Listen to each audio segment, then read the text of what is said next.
পর্যাপ্ত পরিমাণে বন্ধুরা রোদ পাওয়ার জন্য গাছে প্রচুর পরিমাণে ফুল তো দিচ্ছে। তো আরেকটা কাজ বন্ধুরা আমাদের করতে হবে, সেটা হচ্ছে টবের মাটিতে জলের ব্যবহার।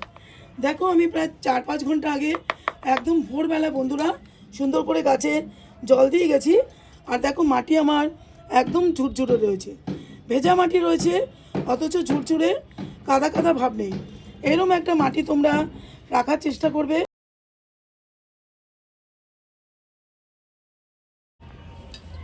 চলে এসেছি বন্ধুরা তোমাদের সাথে একটা জবা গাছের ভিডিও শেয়ার করতে। এই সময় ডিসেম্বরের মাঝামাঝির সময় প্রচুর পরিমাণে আমরা গাছের ফুল যদি পেতে চাই তাহলে কি কি ব্যবস্থা আমরা নিতে পারি।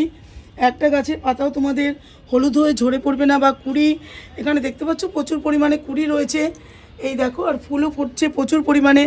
তো একটা কুড়িও ঝরে পড়বে না, আর পাতা হলুদ হয়ে একটাও নষ্ট হয়ে যাবে না।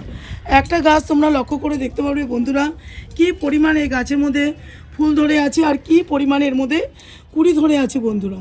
তো কি কি পরিচর্যা আমরা এই সময় করলে সুন্দর করে এইভাবে একটা গাছ থেকে কিন্তু প্রচুর পরিমাণে ফুল পেতে পারি প্রত্যেক দিন।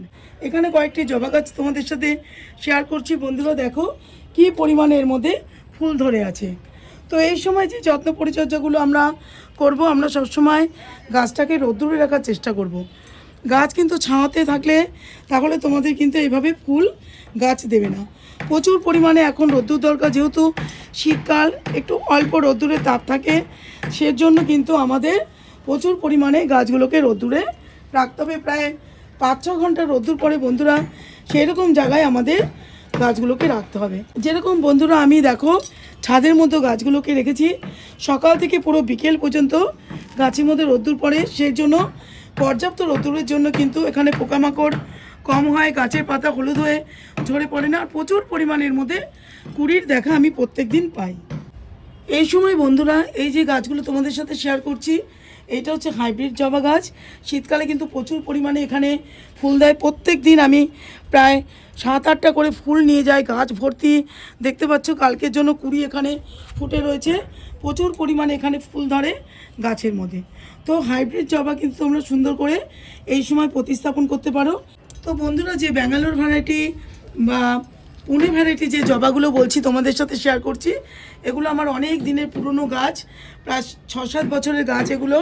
তো কাটাই ছাঁটাইয়ের মাধ্যমে গাছগুলোকে আবার সুন্দর করে আমি রেডি করেছি। এখানে দেখতে পারবে বন্ধুরা প্রত্যেকটা ডাল আমি প্রায় 3-4 মাস আগে এখানে এই যে বন্ধুরা কাটিং করে দিয়েছি।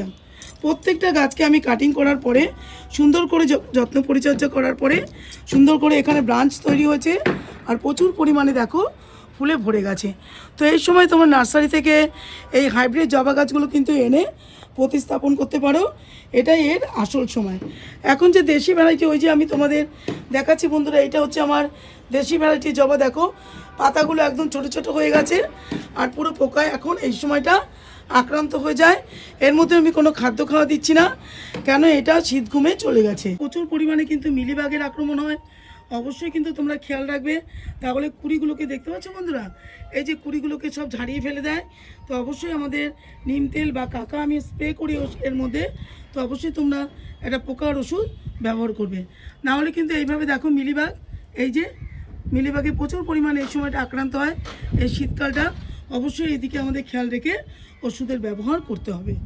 তো যেই জবাটা আমরা প্রচুর পরিমাণে ফুল আনতে পারি সেটা হচ্ছে বন্ধুরা এই হাইব্রিড জবা। এই হাইব্রিড জবা যদি আমরা এখন সুন্দর করে কাজ করতে পারি তাহলে প্রত্যেক দিন আমরা বাড়ির থেকে কিন্তু অনেক অনেক জবা ফুল পেতে পারি। যদি তোমাদের হাইব্রিড গাছে বন্ধুরা ফুল আসছে না, গাছ একদম লম্বা হয়ে গেছে, তাহলে কিন্তু যেই কাজটা তোমাদের আমি দেখালাম, এই যে আমি ডালগুলোকে কেটেছি, এখানেও কেটেছি, এই গাছটাকেও সুন্দর করে কেটে দিয়েছিলাম বন্ধুরা। তারপরে দেখো খুব ভালো করে এর মধ্যে দেখো কত কুড়ি এসছে প্রত্যেকটা ডালে ডালে। এই যে প্রত্যেকটা গাছের ডাল আমি কেটে দিয়েছিলাম বন্ধুরা, তাতে সুন্দর করে আবার নতুন করে গাছ গ্রোথ নিয়ে প্রচুর প্রচুর পরিমাণে এই গাছ থেকে ফুল আর করে দিচ্ছে। পর্যাপ্ত পরিমাণে বন্ধুরা রোদ পাওয়ার জন্য গাছে প্রচুর পরিমাণে ফুল তো দিচ্ছে। তো আরেকটা কাজ বন্ধুরা আমাদের করতে হবে, সেটা হচ্ছে টবের মাটিতে জলের ব্যবহার। দেখো আমি প্রায় 4-5 ঘন্টা আগে একদম ভোরবেলা বন্ধুরা সুন্দর করে গাছে জল দিয়ে গেছি।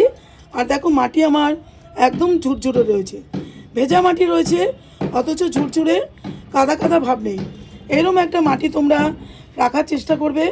সুন্দর করে এর মধ্যে 20% কোকোপিট দেবে, আর যাতে কোকোপিট না থাকবে তাহলে বালি দেবে। ভার্মি কম্পোস্ট 40%, মাটি 40% দিয়ে কিন্তু টবের মাটি তোমরা জবা গাছের জন্য আদর্শ মাটি প্রস্তুত করবে। একটু নিমখোল কিছু পরিমাণ দিয়ে দেবে, যাতে পিঁপড়ে কোনো পোকামাকড় গাছের মাটিকে আক্রান্ত না করে। তো দেখো সুন্দর করে মাটিটাকে আমি তৈরি করে নেওয়ার পরে প্রায় গাছটাকে আমি প্রতিস্থাপন করেছিলাম। কত মোটা হয়ে গেছে বন্ধুরা এই গাছের গোড়াটা। তো এইভাবে প্রত্যেক বছর আমি শীতের গাছকে রেডি করে কিন্তু সুন্দর করে এর মধ্যে ফুল আনতে পারি। মাঝে মাঝে রোদ্দুরের মধ্যে গাছটাকে তো রাখবেই, আর মাঝে মাঝে দেখো এইভাবে নিড়ানি দিয়ে সুন্দর করে একটু একটু করে সাইড বরাবর খুঁড়ে দেবে, তাহলে এর মধ্যে রোদ্দুরটা প্রবেশ করবে, হাওয়া চলাচল করবে, খুব ভালো থাকবে বাগানের গাছগুলো।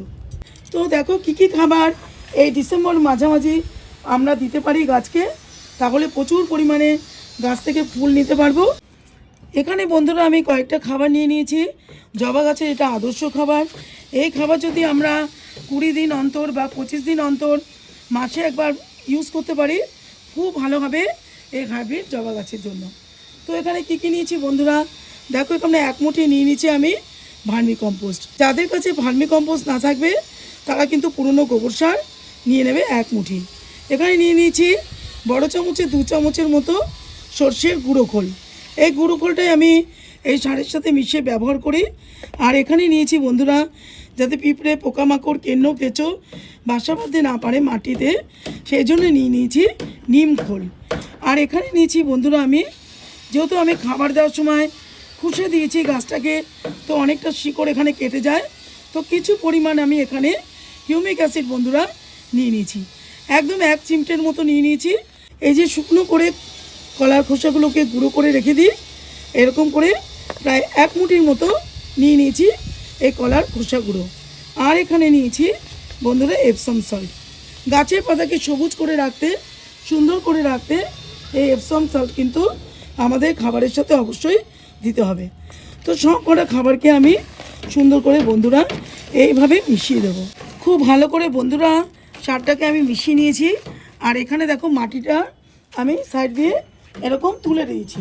তো এই সাইড দিয়ে সবসময় দিতে চেষ্টা করবে। এই যে কচি কচি শিকড়গুলো রয়েছে বন্ধুরা, অনেক সময় এটাকে মাটি তোলার সময় ভেঙে যায় শিকড়গুলো, সেই জন্যই আমি একটু হিউমিক অ্যাসিডের ব্যবহার করি, যাতে আবার নতুন করে শিকড়গুলো তৈরি হয়ে যায়। তো দেখো এখানে কতটুকু নেব বন্ধুরা, আমার পরপর 3টে গাছ আছে, তো এরকম 1 মুঠির মতো নিয়ে নেবো। আর সাইড বরাবর এরকম সার দিয়ে দেবো, এইভাবে দিয়ে দেবো। দিয়ে এবার ওপর থেকে একটুখানি মাটি এভাবে চাপা দিয়ে দেবো। এই একটা গাছ আছে বন্ধুরা, এটাও আমি 1 মুঠি দিয়ে দেবো। প্রত্যেকটা গাছে এইভাবে আমি সারগুলোকে দিয়ে দেবো।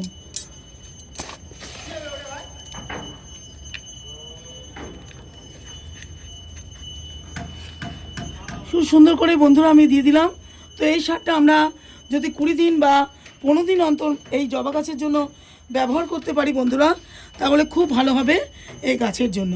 আর যে তোমাদের সাথে শেয়ার করছি, বেশি কিন্তু জল দিয়ে ফেলবে না বন্ধুরা, তাহলে কিন্তু শিকড় পচে যাবে, সুন্দর করে গাছ পাতাগুলো পেকে যাবে, আর কুড়িও কিন্তু ঝরিয়ে দেবে।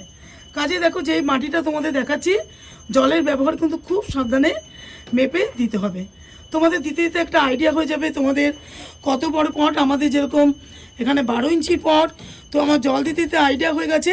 সকালে আমি জল দেওয়ার পরে দেখো বন্ধুরা তোমাদের দেখাচ্ছি, এইভাবে আমার মাটিটা দেখো সুন্দর ঝুরঝুরে রয়েছে। তো অবশ্যই জলের ব্যবহারটা যদি তোমরা ভালো করে করতে পারো, তাহলে একটা কুড়িও তোমাদের ঝরে পড়বে না, সুন্দর করে ফুলে রূপান্তরিত হবে।